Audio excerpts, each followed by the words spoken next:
Hi guys, my talent is baking chocolate chip cookies. First, put melted butter,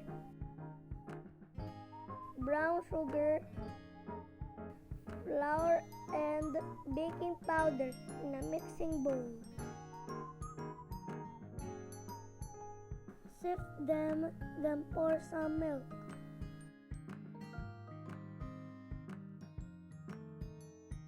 Mix together until it forms into a cookie dough.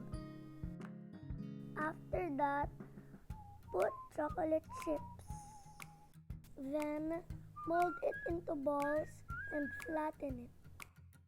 You can make big or small cookies depending on your choice.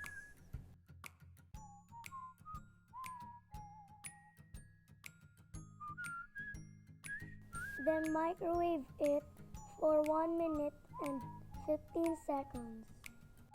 Don't forget to let it cool for 5 minutes before eating.